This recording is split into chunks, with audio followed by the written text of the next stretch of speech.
Hola, ¿qué tal? ¿Cómo están?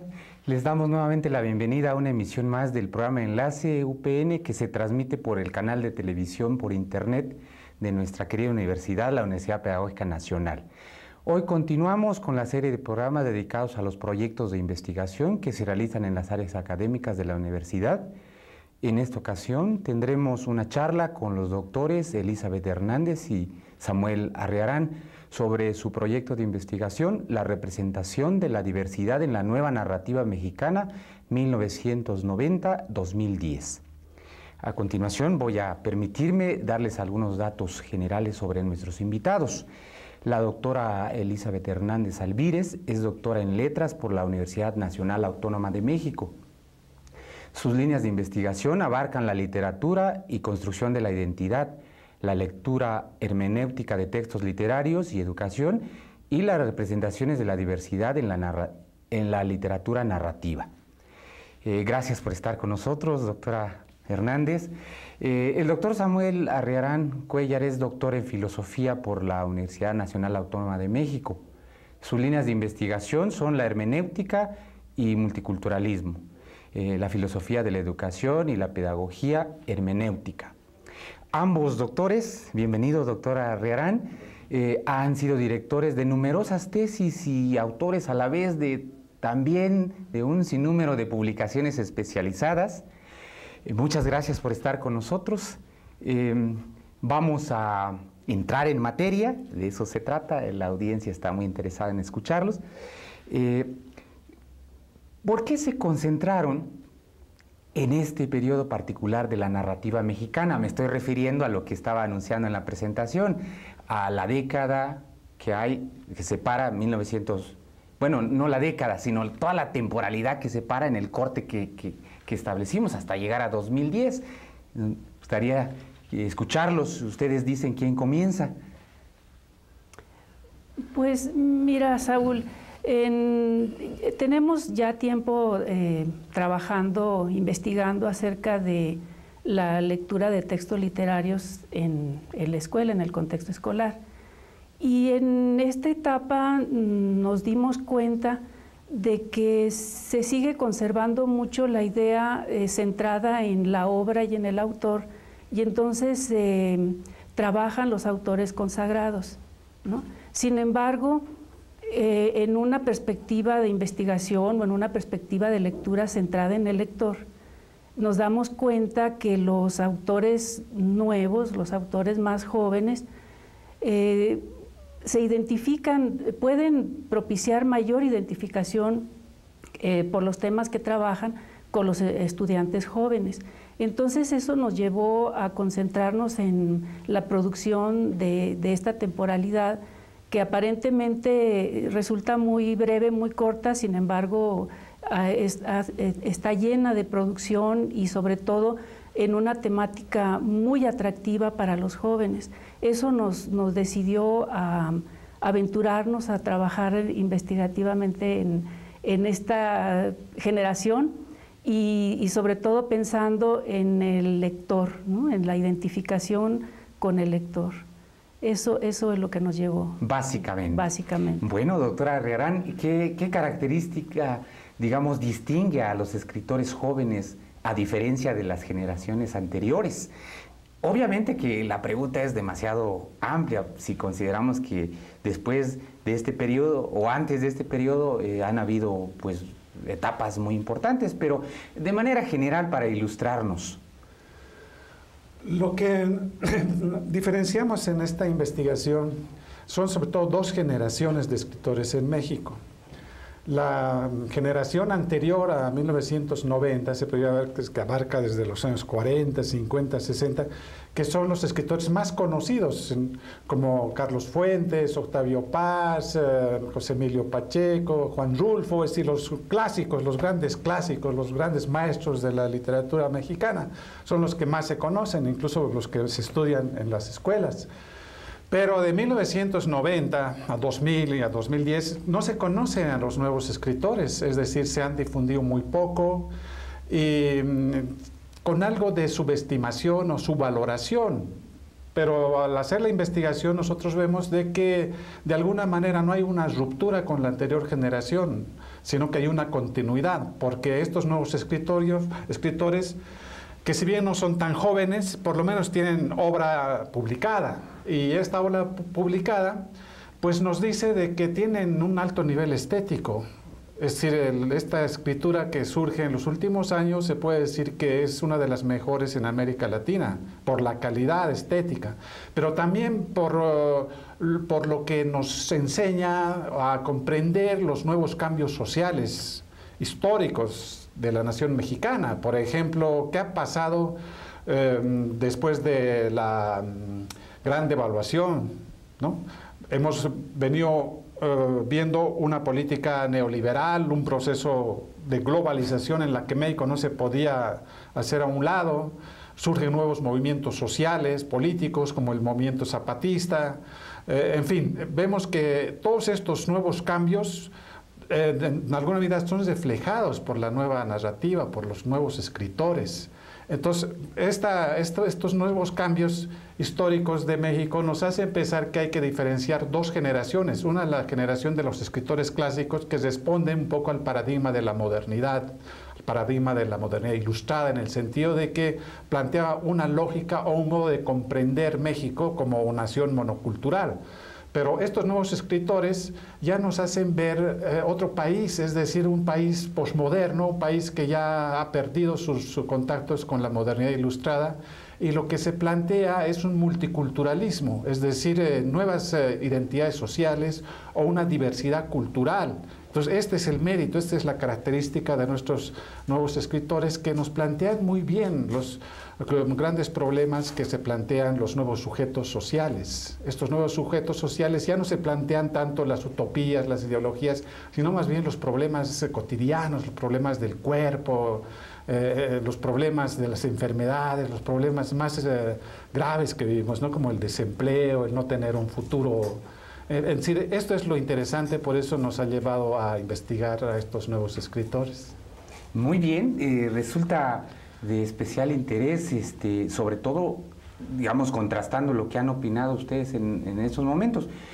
En el caso de Elizabeth, cuando piensa en la relación entre la literatura y los jóvenes, ¿no? Los jóvenes universitarios y en general los jóvenes, está diciendo que hay un corte muy particular. Y en el caso de tuyo, Samuel, al elaborar esta explicación sobre el nuevo momento que estamos viviendo, nos lleva a cuestionarnos algo que es muy central. ¿Se requiere un replanteamiento de la teoría de la literatura, digamos, a raíz de estos elementos que nos han comentado? La pregunta es para los dos. Claro. Ustedes deciden quién. Claro, de hecho sí, bueno, la respuesta es que sí se requiere un replanteamiento, que de hecho se puede detectar que se está construyendo dentro de los estudios de análisis literario, de crítica literaria, de teoría literaria, ¿no? Autores que ya enfocan el análisis más hacia la identificación del lector con lo que está leyendo, ¿no? Y sobre todo a la libertad del lector para identificarse, para encontrar problemáticas que le atañen y que le permiten tomar nuevas actitudes frente a los temas que se trabajan, ¿no? Y evidentemente han cambiado mucho los enfoques y nosotros lo que percibimos es que el contexto escolar está quedando un poco alejado de estos acercamientos que desde la academia literaria se están haciendo, ¿no? Por supuesto, sin menospreciar o subvalorar a los autores consagrados que deben seguir estudiándose y nos atraen mucho, sí presentar otro tipo de enfoque para llegar a la lectura, ¿no? Para presentarle al joven. Y eso es lo que hemos estado haciendo, presentarle sobre todo al docente otra forma en que puede elaborar su trabajo de interpretación de los textos literarios y que pueda después didácticamente propiciar en los alumnos ese acercamiento, ¿no? Que nosotros consideramos le va a llamar muchísimo más la atención al estudiante, ¿no? Donde él se vea reflejado, ¿no? O por ejemplo, ¿qué pasa con esta cuestión política en la que no solamente actuamos en la vida pública, sino que incide también en nuestra vida privada, con decepciones o con entusiasmos, en fin, o problemas, identificaciones de qué pasa con mi cuerpo, con mi sexualidad, con mi posición de género, en fin, cuestiones más abiertas y sobre todo más susceptibles de ser, digamos, recorridas, de interactuar con el texto para confrontar las diversas posiciones, ¿no? Entonces, eso está ya en la teoría literaria, sí se nos ofrece mucho estudio sobre eso, mucho fundamento, y nosotros lo que tratamos es de hacer esa transferencia pensando en un lector en la escuela, ¿no?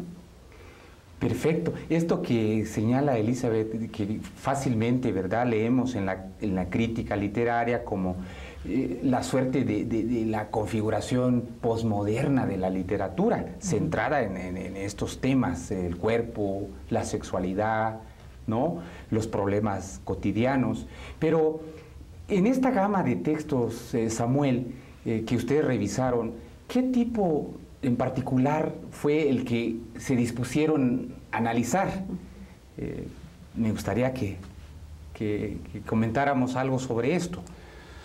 Bueno, en realidad son varios tipos, ¿no? Lo que nosotros queríamos era un poco lanzarnos a lo desconocido, en principio, sobre todo tomando en cuenta que investigamos en una universidad, que es la Universidad Pedagógica Nacional. Entonces, nosotros veíamos que la literatura, es decir, la literatura clásica, hablamos de Rulfo, de Octavio Paz, de los grandes maestros, si bien son muy conocidos, pero sin embargo nuestros estudiantes no se lanzan a investigar nuevas literaturas, nuevos autores. La misma SEP tiene una política, una biblioteca escolar donde ya hay autores consagrados que se tienen que estudiar obligatoriamente, ¿no? Pero ¿por qué no se incorpora a los nuevos escritores que plantean otras temáticas? Entonces, para eso hay que lanzarse a lo desconocido, a ver qué nos pueden decir estos nuevos autores, ¿no? Y sobre todo, cómo comprender desde estos nuevos autores los nuevos problemas que estamos viviendo ahora. Entonces, un poco la idea es ver que desde una metodología, o sea, porque no se puede nomás leer los libros de literatura, las novelas, así como hacen los críticos literarios, ¿no? En las reseñas de los periódicos, sus impresiones muy superficiales. No, eso no hacemos. Lo que nosotros hacemos desde la universidad con una metodología de investigación es sistematizar, o sea, construir una estrategia de lectura, que es lo que falta. ¿Por qué en las escuelas los libros les aburren a nuestros estudiantes? Porque son libros mal escogidos y los docentes no les saben enseñar, no les enseñan a apreciar, no les enseñan el placer de la lectura, les hacen hacer tareas, deberes, y todo eso es aburrido. Entonces uno, en vez de querer la literatura, llega a odiar y a despreciar los libros. Entonces nosotros con nuestra investigación tratamos de centrar las novelas en la libertad que tiene el lector de dar sus propias interpretaciones. A esta libertad de interpretar le llamamos hermenéutica. Es una hermenéutica, ¿no?, como metodología de lectura, como metodología de análisis de los textos, pero no es de una manera científica así árida, donde se requiera procedimientos estadísticos. No, a nosotros lo que nos preocupa es que nuestros estudiantes disfruten, que encuentren placer en la lectura. En ese sentido, hemos aplicado la metodología hermenéutica con nuestros propios estudiantes de las licenciaturas y posgrado, y vemos que realmente llegan a disfrutar y llegan a sentir placer leyendo novelas, y a la vez que comprenden perfectamente los grandes problemas que vive México, como el desempleo, el narcotráfico. Entonces es cuestión de saber enseñar a leer. Y si nos ponemos en un plano más mundano, más anecdótico, esta inmersión que ustedes hacen en la nueva narrativa mexicana, de alguna manera implica que después tienen esta capacidad de tutelaje, de orientación. Y si estoy entendiendo bien, la cosa se plantea en estos términos, que lo han puesto en experimento en sus propios cursos. ¿Cuál sería la importancia del texto narrativo a la aproximación para la comprensión, para el entendimiento de lo que es la vida cotidiana? Te lo pregunto directamente a ti, Elizabeth. Sí, Saúl. Justamente la teoría que estamos construyendo tiene como base el texto narrativo, porque es el texto por excelencia donde podríamos decir, se representa la experiencia humana, ¿no? La experiencia de un ser histórico, ¿no? Que está, digamos, conformándose en un ciclo de vida. Y como lo llama uno de los autores en los que nos fundamentamos, Paul Ricoeur, la narrativa es como un laboratorio, ¿no? De la vida, ¿no? Un laboratorio donde precisamente una configuración, una pues destreza del narrador, ¿no? Nos hace vivir la historia en el sentido de las experiencias humanas, más que la historia como la documentación de hechos, ¿no? Entonces, en este sentido, es muy atractivo para un lector estar viendo su historia en la narración, porque está viéndose no como hechos históricos, como datos, sino como vivencias. Entonces, la narración es el texto idóneo para este tipo de hermenéutica, ¿no? De la reflexión del lector frente al texto. Es el motivo por el que nos centramos en la narrativa. Y esto me lleva a pensar que quizás, si estoy bien, si estoy mal también me lo dicen, le inyecta cierta frescura al acercamiento de los temas que son, bueno, de rigor teórico, que visto por los análisis especializados, digamos, tienen otra tesitura, pero aquí la frescura es lo que, digamos, podría caracterizar el acercamiento a estos temas. En este sentido, Samuel, ¿cómo participa la intertextualidad como forma de representación artística? Bueno, depende de la interpretación de los lectores. Nosotros no nos dirigimos a un público específico o especializado. No nos interesa, por ejemplo, los críticos literarios o los especialistas. A nosotros no nos preocupa, sino lo que nos interesa más es llegar a la gente común y corriente, a la gente que está 8, 10 horas o quizás más viendo la televisión, por ejemplo, ¿no? Y obviamente lo que nosotros decimos es de que en vez de ver tantas horas de televisión y perder el tiempo y enajenarse, mejor lean libros, mejor lean literatura, porque un buen libro, vale más que 800 canales de televisión que dicen lo mismo. Entonces, la intertextualidad está en este sentido de que no podemos nosotros estar de acuerdo con quienes dicen que la cultura del libro o la literatura, que las novelas ya están muertas, que ya no sirven para nada. Que lo que ahora hay que hacer es, por ejemplo, aprender de internet o de la televisión. Incluso tuvimos un secretario de Educación que llegó a decir eso, ¿no? Que las telenovelas educan. ¿Cómo va a decir semejante barbaridad? La televisión y el internet, por más que lleguen a más gente, no pueden educar. Son vehículos de transmisión de ideología. En este sentido son inferiores a las narraciones, que dice Elizabeth, como que en las narraciones todavía hay cosas positivas. En las novelas aprendemos mucho, aprendemos sobre todo a comprender, a conocer los problemas sociales, los grandes problemas de la humanidad y concretamente los grandes problemas de México están mejor expresados en la literatura porque son sentimientos, son emociones que no se pueden llevar a datos cuantitativos. En este sentido nosotros consideramos a la literatura superior incluso a las ciencias sociales, a los estudios históricos, estadísticos, sociológicos, que no nos dicen nada más que puras fechas y datos, pero no sirven para comprender la realidad. La realidad de México es que es una sociedad compleja. Nos interesa mostrar esa complejidad como la diversidad cultural. México es muy rico desde el punto de vista de que hay diferentes culturas. Entonces esto no lo explican los historiadores, los sociólogos, y en la literatura esto está muy bien representado, porque la narrativa, vuelvo a insistir, es superior a otro tipo de lenguajes, porque en la literatura, en las narraciones, y esto es lo que valoran nuestros estudiantes, porque comprenden mejor lo que pasa con nuestros deseos, nuestras aspiraciones, nuestro cuerpo, nuestra sexualidad. Esos son los problemas que interesa a la gente común y corriente, y en particular a los jóvenes y nuestros estudiantes que necesitan orientación en este mundo. Este mundo es muy confuso. En este mundo globalizado, posmoderno que vivimos, está en chino, no se lo entiende. Y para nosotros la literatura puede servir para comprender, para entender esta complejidad del mundo, darle un sentido. Entonces la literatura pues no puede estar considerada como algo muerto, algo del pasado, ni va a ser sustituida por las nuevas herramientas o los nuevos medios tecnológicos, ¿no? Siempre va a haber algo positivo en los libros, y nuestra investigación es a recuperar los valores del libro, los valores de la cultura escrita, porque no creemos que la sociedad electrónica, con todas sus utopías neoliberales, va a sustituir a la cultura del libro, y siempre vamos a defender la escuela, la universidad, el libro, porque es parte de nuestra tradición, de nuestra herencia de la modernidad ilustrada.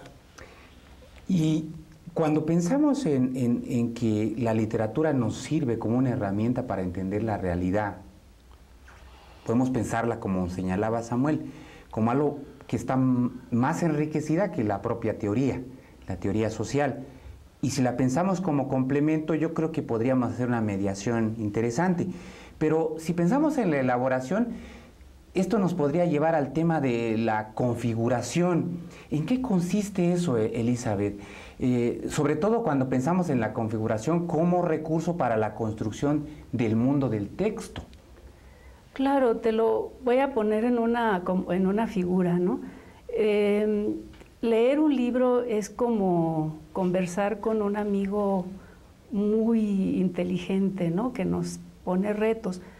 Y eso es precisamente porque ha configurado su texto, es decir, lo ha trabajado de una manera sistemática, ¿no? Y en esta relación, volviendo a lo que tú comentas, a lo que bien comentas de esa complementariedad, lo que nosotros podemos ver es que el texto literario incorpora el cuerpo a la reflexión crítica, ¿no? Cosa que nosotros no hemos estado acostumbrados, sino solamente la racionalidad, ¿no? Para la formación del pensamiento crítico. Entonces, el narrador configura su texto, ¿no? De tal manera que incorpora todas las voces que intervienen en la historia de un sujeto, ¿no? Sí. Por eso también son textos, son intertextuales, ¿no? Porque uno puede escuchar la voz de lo racional, la voz del cuerpo, la voz de las pasiones, y entonces en ese sentido yo sí me atrevería a decir que son textos más complejos, ¿no? Porque te piden una inteligencia desde muchas perspectivas, ¿no? Y eso es justamente la configuración, el trabajo que está en el texto y que permite a un lector poner en marcha también su inteligencia, pero su inteligencia compleja, ¿no? Para reflexionar sobre sí mismo como ser histórico. Muy bien. En este momento vamos a hacer una breve pausa. Vamos a regresar. Tenemos 2 bloques más. Y vamos a aprovechar este momento para que nuestra audiencia conozca algunas instrucciones que le permitan ingresar al portal de nuestra programación. Adelante con la cápsula, por favor. Para acceder a las transmisiones por Internet del canal de radio y televisión de la UPN, escribe la dirección radioytv.upn.mx en el espacio identificador de la página web en la parte superior. O busca nuestra página en tu navegador. Simplemente teclea esta dirección y en la búsqueda aparecerá la página del portal. Ahí podrás seleccionar la programación de televisión, de radio o las transmisiones en vivo. Para otros dispositivos como teléfonos celulares con sistema operativo Android, iPod u otros, sigue las indicaciones que aparecen en tu dispositivo. Estamos de vuelta con nuestros invitados. Su investigación toca varios aspectos de la representación de la diversidad. A ver, a los dos, ¿nos pueden hablar acerca de los autores que revisaron sobre la diversidad de género, la diversidad política, la diversidad étnica, la diversidad ontológica, la diversidad sexual? Lanzo la pregunta así de manera amplia porque me parece que son conectables todos estos temas, ¿no? Entonces, podemos empezar contigo, Elizabeth. Por ejemplo, bueno, en el tema de la diversidad de género, una autora que a mí particularmente me ha dado muchos elementos de identificación es Carmen Boullosa.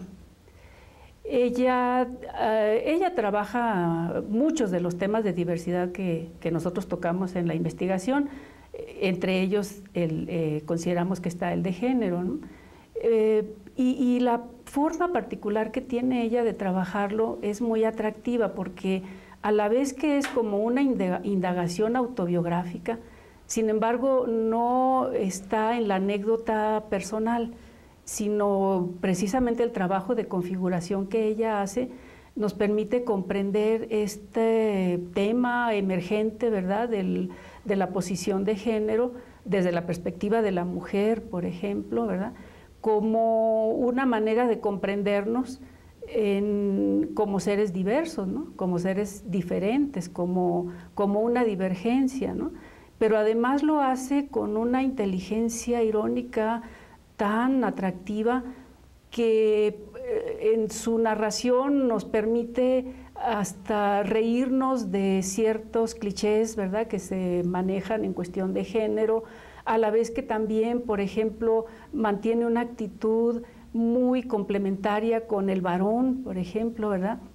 No es una posición, digamos, militante, sino más bien comprensiva, ¿no? Y en el sentido de que, digamos, lo masculino, lo femenino son cosas que tienen que ir unidas, ¿no? Entonces, Carmen Boullosa es una de las autoras que, obviamente, el que investiga también tiene ese derecho de tener sus preferencias y hacérselas atractivas a quien lo va a leer, ¿no? Yo en particular te señalo Carmen Boullosa para ese tema. Y con respecto a la diversidad política, Samuel. Bueno, en cuanto a la diversidad política, hay muchos escritores importantes, ¿no? Entre ellos quizás el que tuvo más peso fue Carlos Montemayor. Carlos Montemayor nos habla de la diversidad política de diferentes maneras, principalmente en 3 novelas. Su primera novela, La Guerra del Paraíso, nos habla de la guerrilla en Guerrero, de Lucio Cabañas, especialmente. Lo hace con tal rigor y tal profundidad que rompe todos los clichés y todos los estereotipos sobre la lucha guerrillera en México. Nos da una versión más humanizada o más humanística, y nos hace comprender el sentido que tenía esa lucha en el contexto de su época. Pero en las otras novelas nos hace comprender, por ejemplo, el levantamiento en Chihuahua, en las Armas del Alba. También nos hace comprender las motivaciones ya más contemporáneas, ¿no?, de quienes se rebelan contra el sistema, contra un sistema de gobierno opresivo. Y finalmente, en los informes secretos, nos habla del movimiento zapatista y cómo todo esto aparece de una manera sorprendente.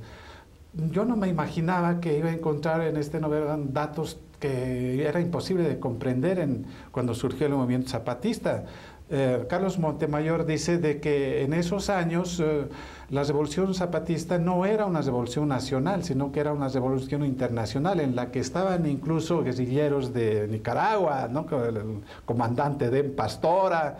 Es decir, sitúa el contexto del movimiento zapatista en un contexto mayor. Entonces esto nos hace ver con una visión muy amplia, muy rica, todo el significado que tuvo en esos años. Claro, después se fue diluyendo, pero la importancia de Carlos Montemayor es que justamente en la medida que él además es un buen analista social, ¿no? Conoce muy bien antropología, ciencia política.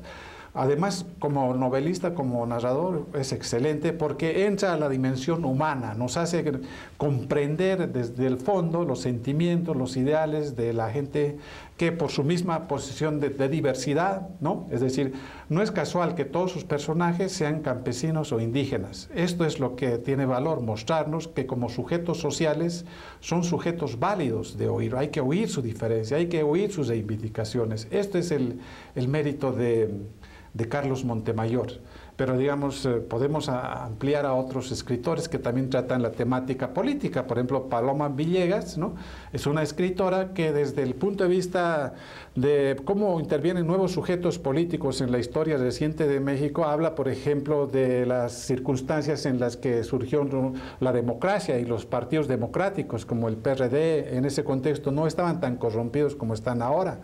Entonces nos hace comprender que hay nuevos sujetos políticos que emergen en el contexto de la nueva democracia o el nuevo sistema electoral, ¿no? Nos muestra, nos hace comprender sus frustraciones, sus desengaños. Incluso mucha gente que estaba militando en el PRD justamente por ver la corrupción ya empezaba a pasar a las filas zapatistas, pero también al interior de las filas zapatistas empiezan a mostrarnos contradicciones y en fin, en esto está la riqueza de estos escritores o escritoras que nos hacen comprender las reivindicaciones de los sujetos políticos, como la clase media que sale de la universidad, no tiene empleo en la universidad, puede tener un doctorado pero trabaja de taxista y no tiene otra cosa mejor que irse a la guerrilla, ¿no? Entonces todo eso es una cosa interesante en estos nuevos escritores. Y ya que estamos en esto, ¿qué podemos agregar con respecto a la diversidad étnica en particular y con respecto a la identidad sexual? La pregunta pues, viene, Elisa. Bueno, sí, en la identidad étnica, yo también voy a mis autores. Trabajamos, por ejemplo, Enrique Serna, que puede ser que lo ubiquemos en la identidad mestiza, pero pues es también trabajar la identidad étnica, como tú dijiste, todos los temas se interrelacionan, ¿no? Y acá, por ejemplo, en una novela que está dentro de la investigación, que se llama Ángeles del Abismo, Enrique Serna nos lleva a la época de la colonia, ¿no?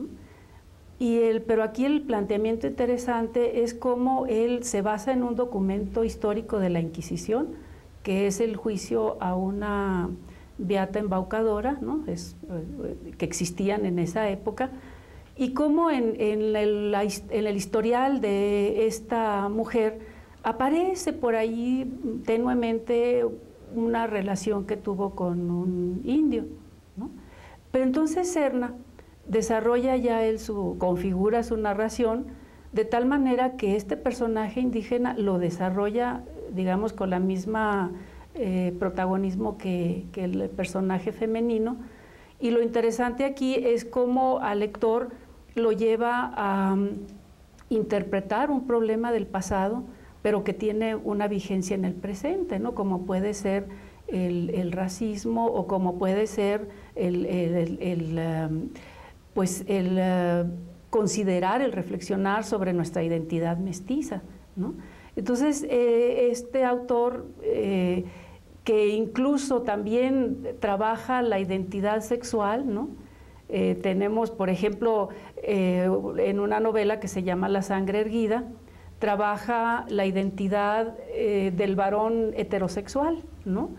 Y lo hace de una manera tan amplia que abarca la hispanidad de este problema, ¿no? Porque sus personajes son el macho mexicano, digamos, el prepotente argentino y un conservador catalán, ¿no?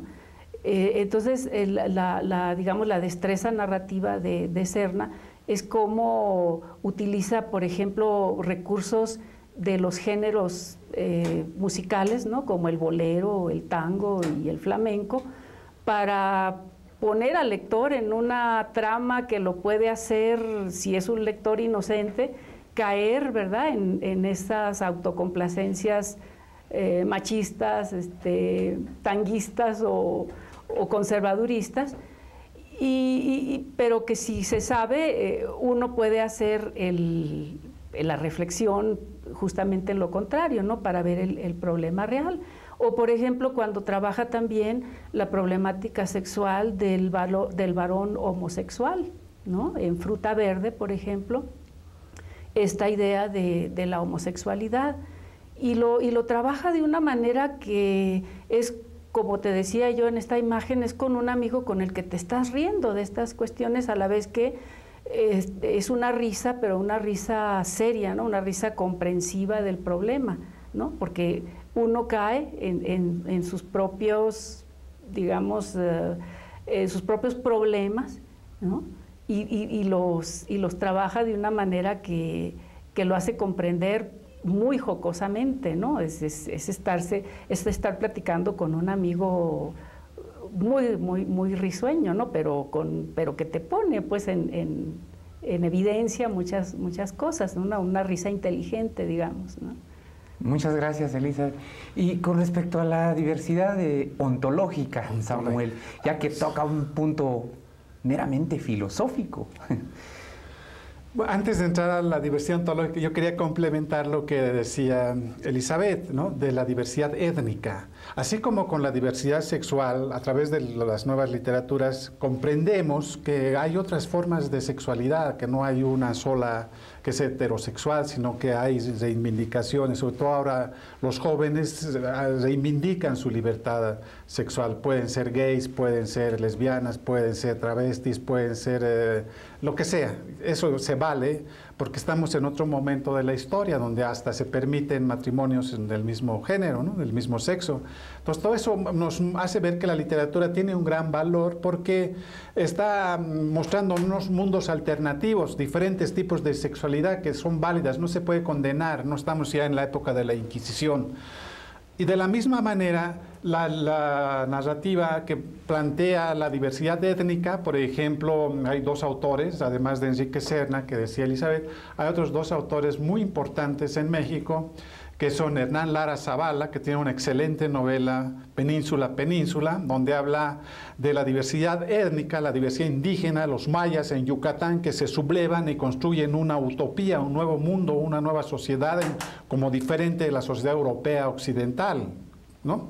Entonces, eso también es válido porque nos muestra que hay no una sola manera de organización social o un solo modelo de sociedad. Entonces, cuando se habla de diversidad étnica, estos autores nos hablan de el valor, la importancia de los sujetos étnicos, los sujetos indígenas que tienen derecho a plantear su propio modelo de sociedad.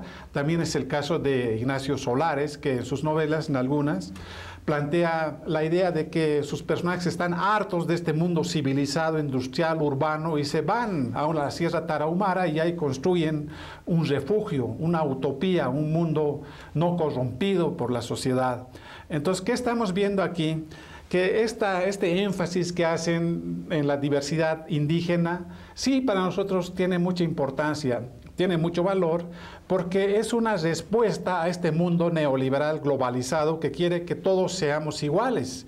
Entonces, que no admite que haya diversidad de otras sociedades que no sean capitalistas. Para nosotros, y estando en México, esta literatura nos muestra que es tan válido, así como se plantea la reivindicación sexual, también la reivindicación étnica, el tener derecho a construir mundos alternativos al capitalismo, también hay que respetar y comprender, y ahí está el valor de estos autores que nos muestran, nos hacen imaginar por lo menos cómo serían utopías, sociedades basadas en comunidades indígenas.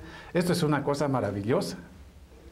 Estupendo. Y la otra de diversidad ontológica, también aquí estamos ya en el plano de cómo, además de que hay autores como Mario Bellatín, por ejemplo, que dice que lo que preocupa a los jóvenes, a los chavos punquetas, posmodernos y a las chavas darquetas, también a toda la nueva generación que quiere ser diferente, pero quiere ser diferente al mostrar su particularidad corporal, al mostrar que no les preocupa tanto ya las ideologías, sino su derecho a ser otro tipo de corporalidad.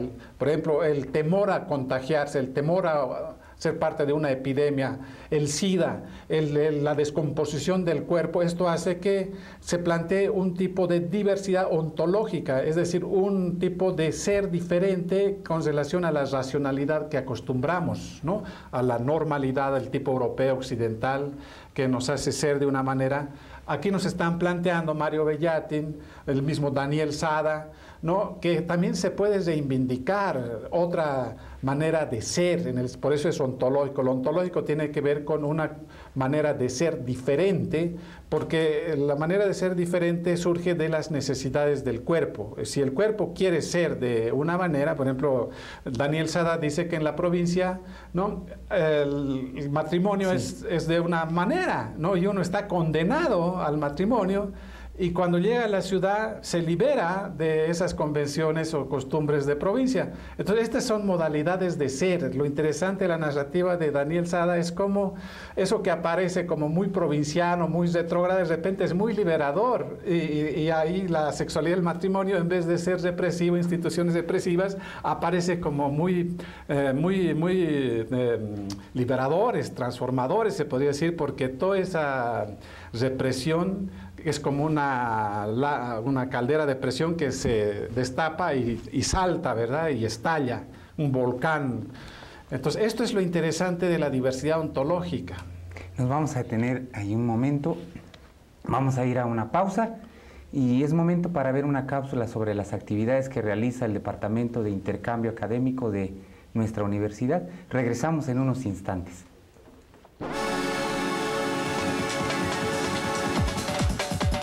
El Departamento de Intercambio Académico y Relaciones Internacionales tiene como misión proporcionar a la comunidad de la UPN los elementos necesarios que le permitan su superación académica mediante la aplicación de programas de intercambio, vinculación o movilidad que deriven en el desarrollo profesional de los universitarios. Esto se realiza mediante los convenios de colaboración y la relación de la universidad con instituciones, organismos y gobiernos tanto locales como extranjeros. El Departamento de Intercambio Académico informa a la comunidad sobre los eventos que realizan instituciones de educación superior y organismos nacionales e internacionales. Además, asesora y orienta sobre las ofertas de programas de becas a las que pueden acceder los estudiantes. De esta forma, funge como medio de enlace entre las instituciones otorgantes de becas y el becario. Planea y organiza el apoyo relacionado con el seguimiento, la evaluación, los aspectos administrativos y de financiamiento.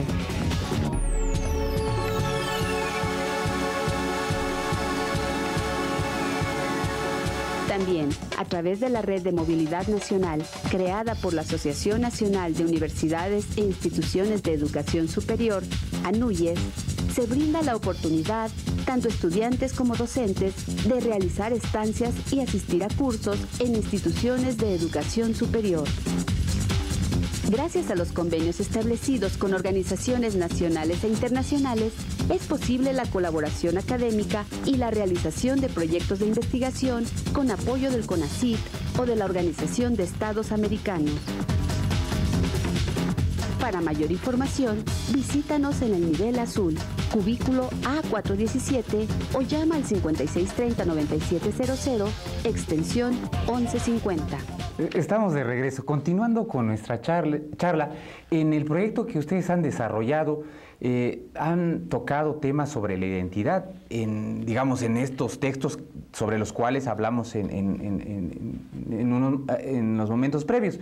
¿Nos pueden comentar acerca de lo que investigaron sobre, en particular, bueno, aquí muy en particular, sobre la identidad mestiza, la identidad en el arte, que son dos temas cruciales, entiendo yo, en la propia narrativa de estos autores?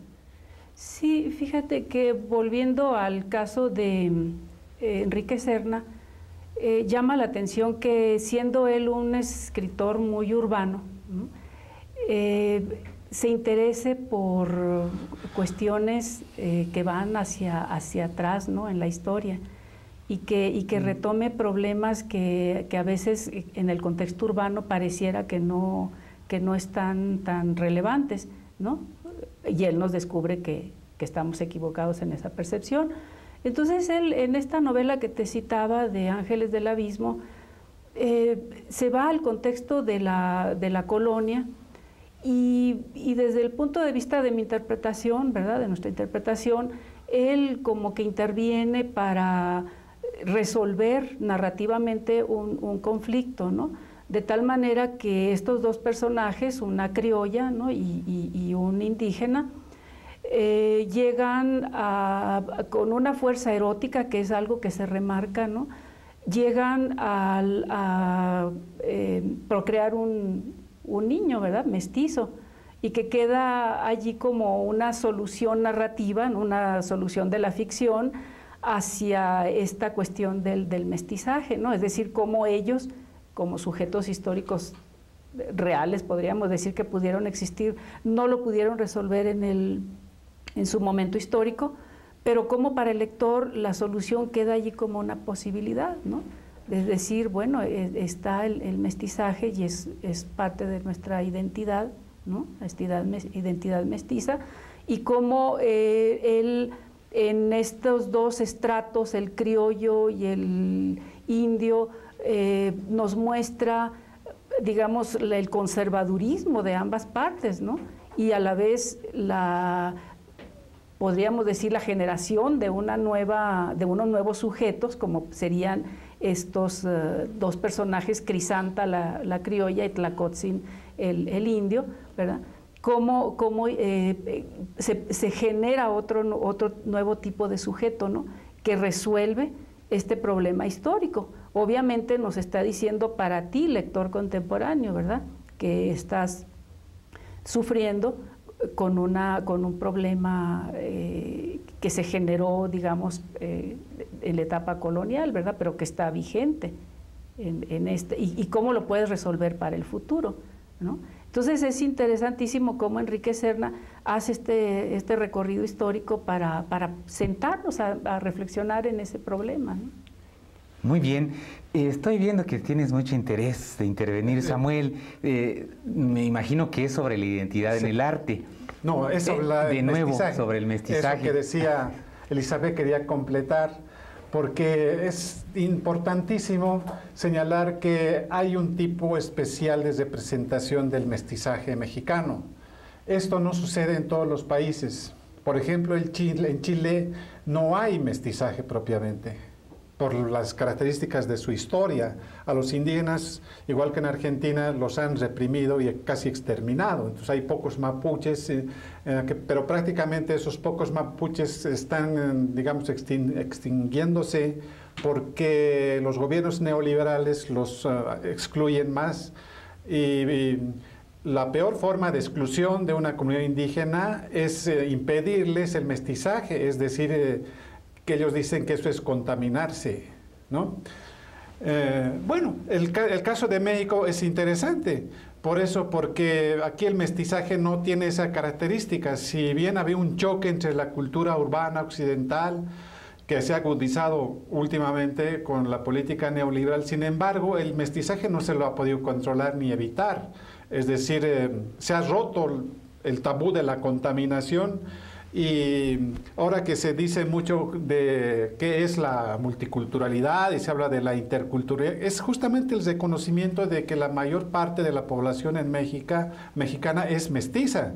Entonces, esto es lo interesante de la nueva narrativa mexicana, que habla también de los problemas de esta mayoría mestiza de México, porque mucha literatura indigenista se ha concentrado en decir que lo que hay que hacer es la representatividad étnica, indígena, y qué pasa con los mestizos, ¿no? Bueno, tampoco se los puede marginar, como es en el caso de Bolivia. Los mestizos están condenados, es decir, pues no hay lugar para un mestizo. Alguien que no habla un idioma indígena no tiene derecho a un empleo, por ejemplo, ¿eh?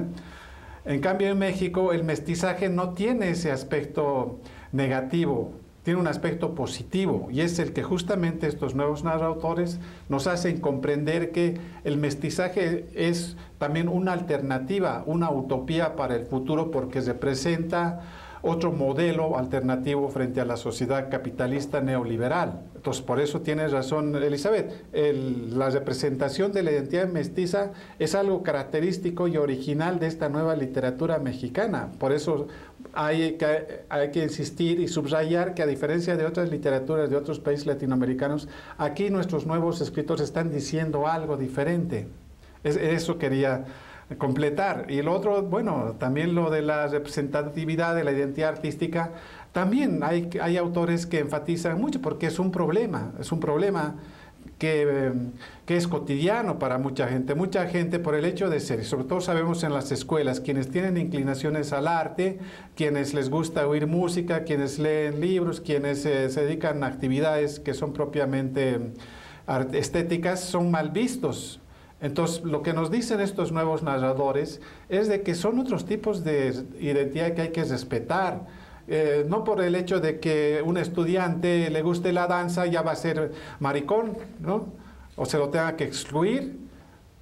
Entonces, ese tipo de discriminaciones no podemos aceptar. Hay que pensar que la identidad artística es algo tan legítimo como el derecho a la diversidad en la sexualidad o en la diversidad étnica.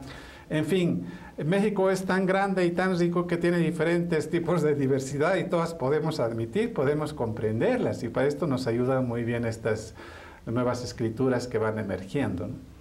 Muy bien, y bueno, ya que estamos tocando el tema de las identidades, de la identidad en particular, ¿es posible plantear la siguiente cuestión? ¿Se está diluyendo la identidad narrativa? ¿O qué es lo que está ocurriendo al multiplicarse a su vez en muchas voces, muchas condiciones? El interés aquí giraría entonces y el protagonismo del que escribe, del que narra.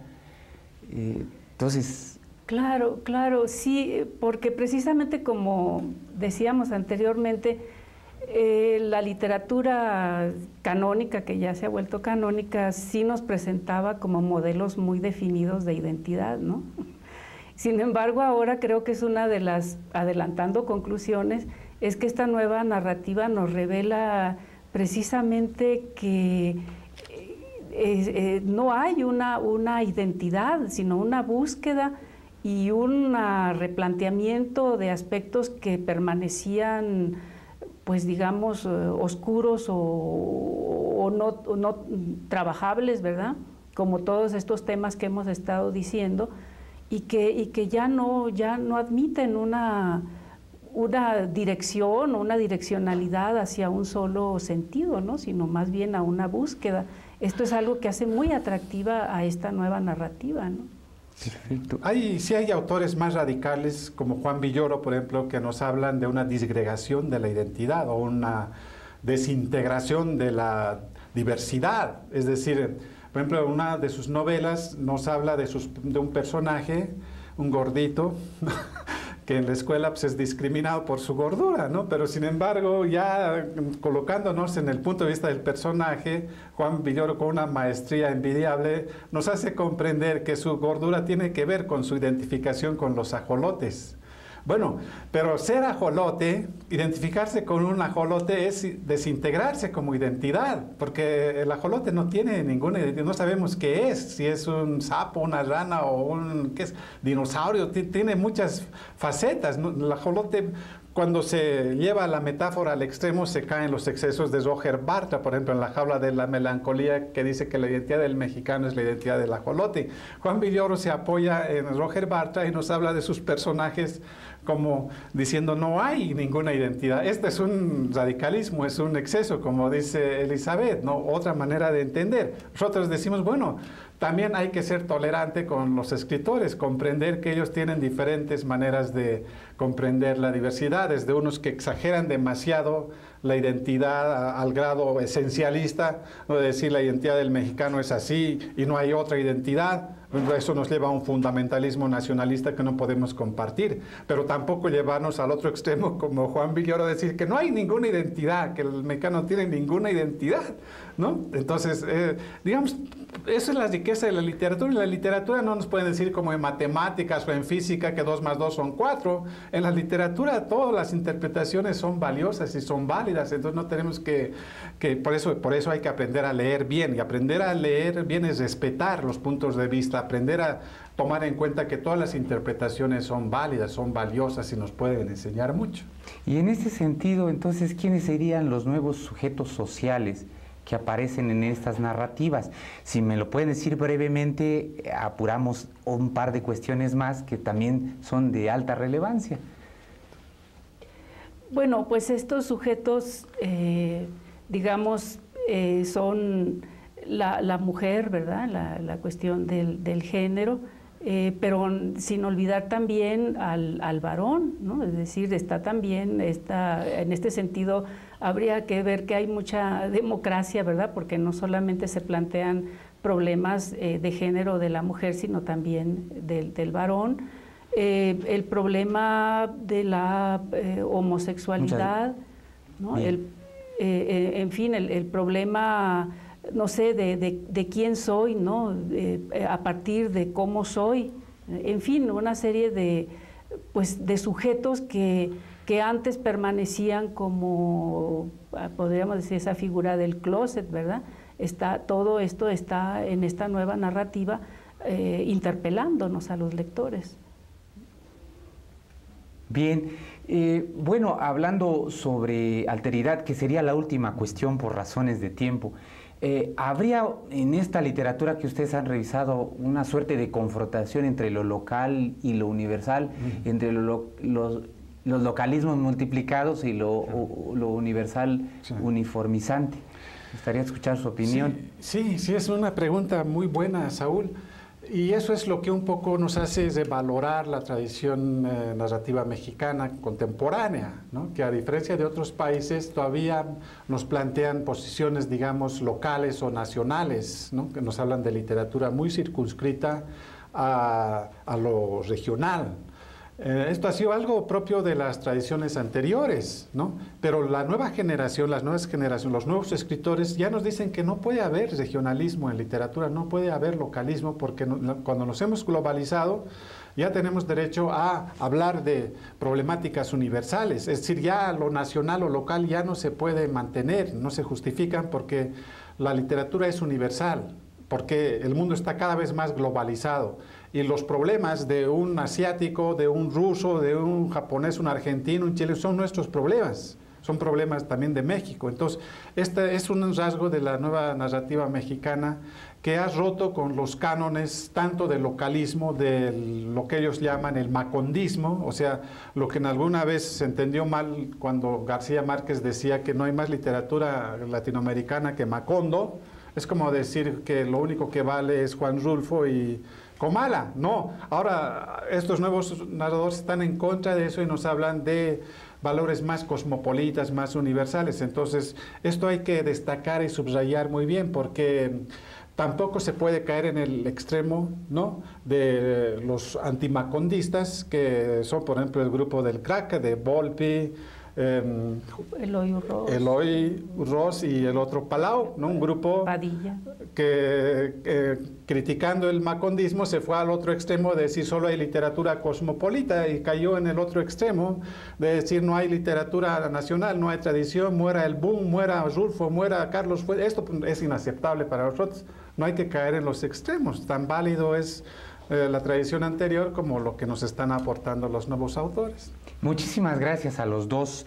Desafortunadamente el tiempo se nos ha terminado. Solo nos resta agradecer a nuestros invitados y a la audiencia que nos ha seguido en esta transmisión.